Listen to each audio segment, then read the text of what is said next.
Today we're going to be talking about the Anaconda choke. This is a really neat example to me of how jiu-jitsu evolves. Nothing is new, nothing is created. Things just come and go in cycles, things get rediscovered and lost. But for most of the Brazilian Jiu-Jitsu and MMA communities, the first time we saw an Anaconda choke being used was in 2004 by Minotauro Nogueira at the Pride Grand Prix. He won his first fight in the round of 16 with the Anaconda choke, and then he also won his quarterfinal fight with Anaconda choke. And I remember watching that fight when it happened, the first one against Hirotaka Yokoi, and I remember going, oh my God, what is that? And then I remember going into the academy the next day and playing with the choke and trying to start figuring it out. And now it's a staple part of jiu-jitsu. And so it literally just took one great fighter using it in a high-profile fight, and now it has just disseminated and become its own amazing technique. The first category is gi effectiveness. The Anaconda choke is seen in the gi, but it is not incredibly common. Two reasons. First, fabric makes locking it hard. The gi gets in the way a lot. Second is because in the same position, the loop choke is really a more effective option in the gi for handling the same problem with very similar mechanics. So gi effectiveness, the Anaconda choke is going to get a 4 out of 10. No gi effectiveness. Here, the Anaconda choke is much more accessible than it was in the gi, so it's going to get a 7.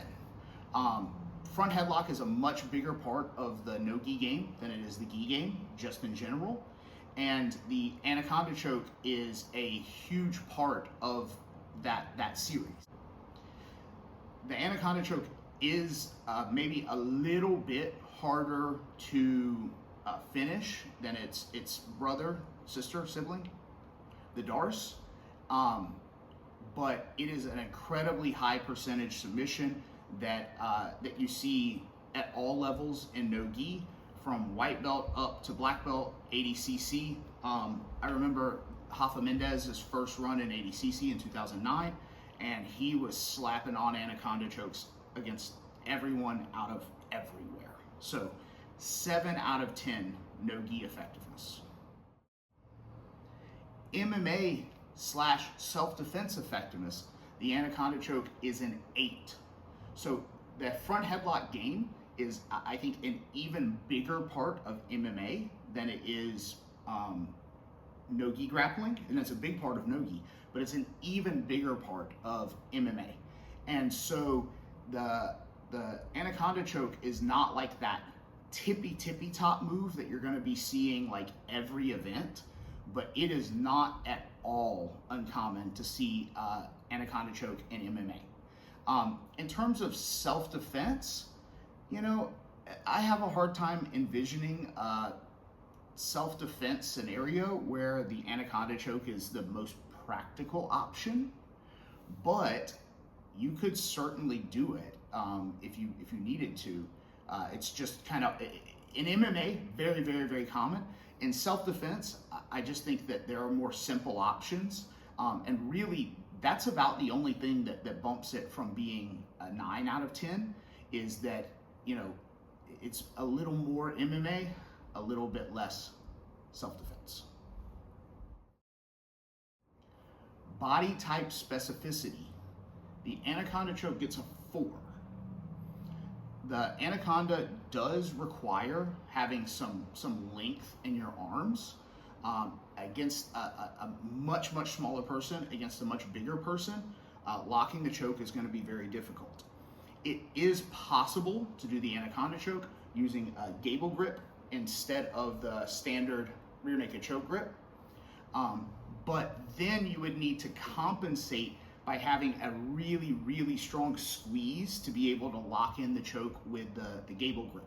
So it's not a move that requires like a super amount of flexibility or anything, but it definitely does favor a certain body type.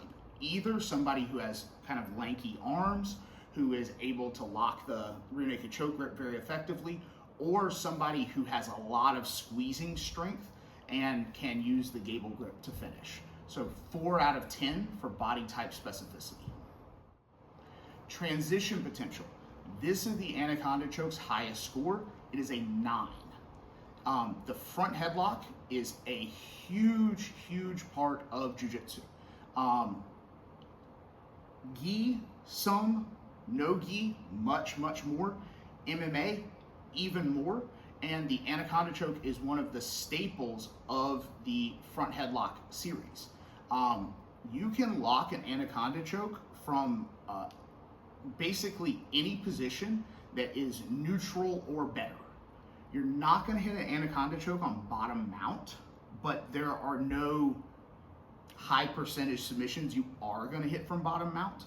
But 9 out of 10 transition potential, because you can hit this from everywhere, and if the Anaconda choke doesn't work, you're still in the front headlock position, which means that you can transition into other parts of that series. That gives the Anaconda choke a score of 32 out of 50, which puts it in the B tier. So Anaconda is not an absolute must-have top tier move. However, it is a top tier accessory move that supports other high percentage moves. So really, really good technique. It is definitely one that you need to know, and it's definitely one that if you have the physical capability to do it, I would recommend that you have in your arsenal.